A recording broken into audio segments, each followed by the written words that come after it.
کہ ابھی تو کرشی صاحب بیٹھے تھے لیکن اب رات کے 12 بج چکے ہیں اور علامہ صاحب کی طبیعت بھی بہت ناساز ہو رہی ہے، تو لہٰذا کرشی صاحب کو بلایا جائے،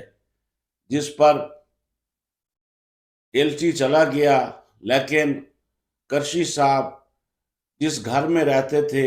وہ کئی اونچی منزلوں والا گھر تھا، اور اس وقت بیل یا ٹیلی فون کی سہولت بھی موجود نہیں تھی، تاہم وہ ایلچی آواز دیتا رہا لیکن حکیم کرشی کو وہ سنائی نہ دی، اور وہ بغیر حکیم کرشی کو لیے ہی واپس لوٹ آیا۔ اس وقت جو ڈاکٹر موجود تھا اس نے کہا کہ اگر آج کی رات خیر سے گزر جاتی ہے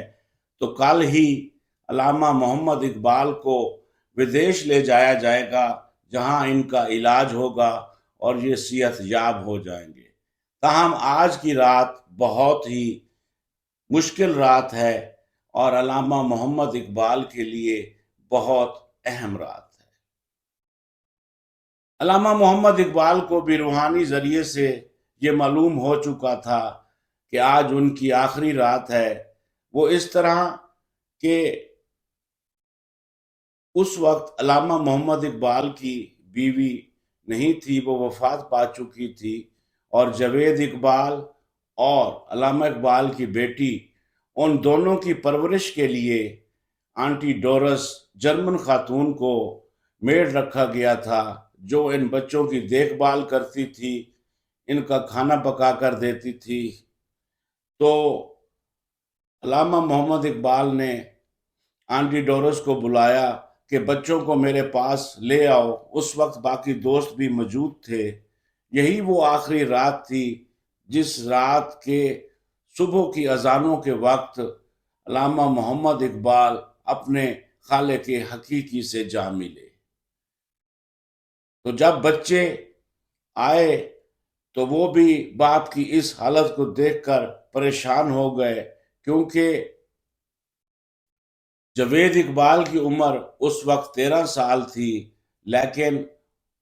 ان کی بہن کی عمر وہ بہت تھوڑی تھی، اور وہ جا کر اپنے بابا سے یعنی علامہ محمد اقبال سے ان کی بیٹی لپٹ گئی، اور کافی دیر تک کبھی ادھر سے لپٹ جائے، کبھی ان کے گلے میں بازو ڈال کر ادھر سے پیار دے اور کبھی ادھر سے پیار دے، جس پر کافی دیر جب گزر گئی تو آنٹی ڈورس نے کہا بچوں آؤ چلیں، آپ کے سونے کا وقت ہو گیا ہے اور صبح آپ نے اسکول بھی جانا ہے۔ جاوید اقبال تو اٹھ کھڑے ہوئے کیونکہ وہ تھوڑے بہت سمجھدار تھے، اس وقت ان کی عمر 13 سال تھی، لیکن ان کی چھوٹی بہن اپنے بابا کو چھوڑنے کے لیے بالکل تیار نہ تھی، اور آنٹی ڈورس نے جب اسے زبردستی کھینچنے کی کوشش کی تو علامہ محمد اقبال نے ہاتھ کے اشارے سے آنٹی ڈورس کو روک دیا اور یہ کہا کہ جرمن میں ہی بات کی، کیونکہ آنٹی ڈورس کے ساتھ علامہ محمد اقبال جرمنی میں بات کرتے تھے، جرمنی بھاشا میں، جرمنی زبان میں، کیونکہ آنٹی ڈورس کا تعلق جرمنی سے تھا اور وہ جرمن خاتون تھی۔ تو انہوں نے یہ کہا کہ شاید اس بچی کو پتہ چل گیا ہے کہ اس کے بابا یعنی علامہ محمد اقبال کی یہ آخری رات ہے۔ تمام دوست پریشان تھے، ہوا سوگوار تھی، گھر کا ماحول، حتیٰ کہ پرندے جو درختوں پر بیٹھے تھے وہ بھی سہمے ہوئے تھے، اور جب صبح اللہ اکبر کی آواز آئی تو اس وقت عین اسی وقت علامہ محمد اقبال نے اس سے تھوڑی دیر پہلے اپنی ایک مشہور فارسی میں ربائی کہی، اور اس کے بعد ہنستے ہنستے اپنے خالق حقیقی سے جا ملے۔ اس سے تھوڑی دیر پہلے جب علامہ محمد اقبال کو درد کی شدت نے بہت زیادہ تنگ کرنا شروع کر دیا اور وہ اپنے بستر پر مچھلی کی طرح تڑپنے لگے، تو اس وقت جو موجود ڈاکٹر تھے اور بیرسٹر محمد حسین نے ڈاکٹر کو کہا کہ آپ علامہ صاحب کو نشے والا انجیکشن لگا دیں تاکہ ان کو تکلیف کی شدت کم محسوس ہو، جس پر علامہ محمد اقبال نے سختی سے منع کر دیا اور یہ فرمایا کہ میں موت کا کھلے دل سے استقبال کرتا ہوں اور اپنے پورے ہوش و حواس میں موت کا ذائقہ چکھنا چاہتا ہوں۔ میں بے ہوشی کی حالت میں، نیم بے ہوشی کی حالت میں موت میں نہیں جانا چاہتا، جس پر علامہ محمد اقبال کو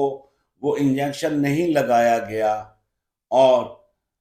صبح کے وقت جب اذانیں ہو رہی تھیں تو اس وقت علامہ محمد اقبال اپنے خالق حقیقی سے جا ملے۔ کچھ دیر بعد ہی گھر میں لوگوں کا تانتا بن گیا اور دیکھتے ہی دیکھتے ہزاروں کی تعداد میں لوگ جمع ہو گئے۔ اسی وقت بیرسٹر محمد حسین کی سربراہی میں علامہ اقبال کے قریبی دوست جو تھے، انہوں نے ایک اقبال انجمن بنائی، اقبال سوسائٹی کے نام سے بنائی، کہ کس طرح ان کی تجہیز و تکفین ہونی ہے اور کس طرح اور کس جگہ علامہ صاحب کو ان کی وصیت کے مطابق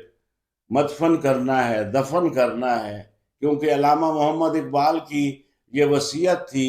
کہ مجھے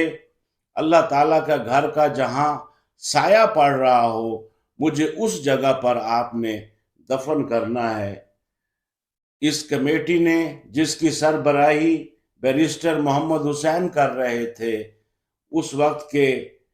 وائسرائے جو لاہور میں ان کے تھے، بڑے افسر، ان سے ملاقات کی اور اجازت طلب کی کہ ہم علامہ محمد اقبال کو، جو کہ اب اس دنیا میں نہیں رہے، ان کی میت کو ہم بادشاہی مسجد کے سائے میں دفن کرنا چاہتے ہیں، جس پر اس نے انکار کر دیا اور یہ کہا کہ آپ چیرنگ کراس والا جو چوک ہے یہاں دفن کر سکتے ہیں۔ اس کے علاوہ ایک دو اور جگہ اس نے بتائیں، وہ بھی لاہور کی مشہور جگہیں تھی، لیکن وہ عام پبلک پلیس تھی، چوک تھا یا اس قسم کی جگہ تھی، جس پر کمیٹی نے سختی سے منع کر دیا کہ نہیں، اگر آپ نے ہمیں جگہ دینی ہے تو وہ علامہ محمد اقبال کی وصیت کے عین مطابق ہم نے لینی ہے وہ جگہ۔ کافی بحث و تکرار کے بعد، کافی دیر نیگوسیشن کے بعد، آخر اس وقت کے افسر نے کمیٹی کو اجازت دے دی کہ آپ علامہ محمد اقبال کو بادشاہی مسجد کے سائے میں دفن کر سکتے۔ جب گھر سے جنازہ چلا تو ہزاروں لوگ شامل ہو گئے اور بادشاہی مسجد کے پہنچتے تک لاکھوں کی تعداد میں لوگ نہ صرف جمع ہوئے بلکہ ہر آنکھ اشک بار تھی۔ ہر جنازے میں شامل ہونے والے مرد، عورت، بچے کا دل غم زدہ تھا، کیونکہ آج کے دن یعنی 21 اپریل 1938 کو ہمارے ایک عظیم لیڈر، مفکر اسلام، شاعر مشرق علامہ محمد اقبال ہم سے جدا ہو گئے تھے۔ وصیت کے عین مطابق بادشاہی مسجد کے دروازے کے سیڑھیوں کے بالکل ساتھ، جہاں پر دوپہر کے وقت پوری بادشاہی مسجد کا سایہ علامہ حضرت علامہ محمد اقبال کی قبر پر پڑتا ہے، وہیں پر ان کو دفنایا گیا اور اس طرح علامہ محمد اقبال کی وصیت کو اس کے عین مطابق اس پر عمل کیا گیا۔ جیسے ہی دفنا کر لوگ پیچھے مڑے تو سیڑھیوں پر بیٹھی ایک بوڑھی عورت زارو قطار رو رہی تھی۔ کچھ لوگوں نے پوچھا کہ اے اماں، علامہ محمد اقبال آپ کے کیا لگتے تھے؟ تو اس بڑھیا نے جواب دیا، علامہ محمد اقبال کے ساتھ میرا خونی رشتہ تو نہیں ہے، وہ میرا کچھ نہیں لگتا، لیکن میں اتنا ضرور کہتی ہوں کہ اس نے ہندوستان بلکہ پوری دنیا اسلام کے لوگوں کے دلوں میں محبت پیدا کر لی ہے، ان کے دلوں میں گھر بنا لیا ہے۔ اور سب سے بڑی بات یہ کہ اس نے ہمیں سوچنے کا، خواب دیکھنے کا عمل بتا دیا ہے، اور ہمیں آگے بڑھنے کا جو میسج دیا ہے، اللہ تعالیٰ ہمیں اس پر چلنے کی توفیق دے۔ آج وہ شخص ہم سے بچھڑ گیا ہے جس نے ہمیں جینا سکھایا، جس نے ہمیں سوچنا سکھایا، اور یہ وہ شخص ہے جس کی باتوں پر اگر منو ان عمل کیا جائے تو کوئی شک نہیں، بہت تھوڑے عرصے میں پھر مسلمانوں کا نشاط ثانیہ عمل پیرا ہو سکتا ہے۔ اس میں کوئی ایسی بات نہیں ہے، کوئی ایسی مشکل نہیں ہے کہ دوبارہ مسلمانوں کا عروج نہ ہو، لیکن شرط صرف یہی ہے کہ ان باتوں پر عمل کیا جائے جن کے بارے میں علامہ محمد اقبال اپنے 2 کاموں میں بتا کے گئے ہیں، کیونکہ علامہ محمد اقبال نے خود یہ فرمایا ہے کہ میرا کام 2 حصوں میں ہے، ایک میری شاعری ہے اور دوسری میری نثر کی وہ کتاب جس کا ٹائٹل ہے The Reconstruction of Religious Thoughts in Islam۔ سب سے پہلے اس کے 6 باب تھے، لیکن اس کا 7واں باب ایرسٹوٹلین سوسائٹی جو لندن میں تھی اس کی فرمائش پر لکھا گیا، اور علامہ صاحب جب دوسری میز کانفرنس کے لیے لندن تشریف لے گئے تو پھر ایرسٹوٹلین سوسائٹی کی فرمائش پر انہوں نے وہاں پر 7واں خطبہ دیا، جس کا ٹائٹل یہ تھا کہ از ریلیجن پاسبل۔ اس کے علاوہ بھی باقی دیگر خطبے بھی، حتیٰ کہ یہ پوری کتاب جو ہے یہ ہم مسلمانوں کا سرمایہ ہے، اور میں اس ویڈیو کے ذریعے اپنی نوجوان نسل کو یہ پیغام دینا چاہتا ہوں کہ اس کا اردو ورژن بھی موجود ہے جسے سید نذیر نیازی نے ترجمہ کیا ہوا ہے، اور اس ترجمے کا زیادہ تر حصہ علامہ صاحب نے خود بھی دیکھا ہوا ہے، تو اس کو ہم اتھینٹک مان سکتے ہیں۔ اگر انگلش پڑھنے میں کوئی دقت محسوس ہوتی ہے تو اردو میں بھی اس کو پڑھا جا سکتا ہے۔ اردو میں تشکیل جدید الہیات کے نام سے یہ کتاب ہے، اور شاعری تو آپ کو پتہ ہے کہ ان کی مشہور کتابیں 5-6 جو ہیں وہ بچہ جانتا ہے۔ پہلا ان کا جو تھا وہ بانگ درا تھا، پھر بال جبرائیل تھا، پھر ارمغان حجاز تھا، تو اس طرح اور بھی باقی فارسی میں بھی ان کا اسرار خودی اور اسرار رموز خودی، رموز بے خودی، تو یہ ان کا فارسی کا کلام تھا۔ علامہ محمد اقبال کا کلام فارسی میں بھی موجود ہے، اردو میں بھی موجود ہے، اور انگلش میں بھی موجود ہے۔ آج کے اس دور میں، آج کے اس گیجٹ کے دور میں ہم علامہ محمد اقبال کی شاعری کو بڑے آسان طریقے سے سمجھ سکتے ہیں، کیونکہ ساتھ ہی ساتھ مشکل الفاظ کے میننگ بھی دیے ہوئے ہوتے ہیں اور آگے تشریح بھی کی ہوئی ہوتی ہے، جس کو پڑھنے کے بعد کم از کم اتنا ضرور پتہ چل جاتا ہے کہ اس شعر کے ذریعے علامہ محمد اقبال میسج کیا دینا چاہتے ہیں۔ اور آج یہاں آخر میں ایک بہت اہم بات کرنا چاہتا ہوں، وہ یہ ہے کہ آج ہمارے لیے سب سے بڑا مسئلہ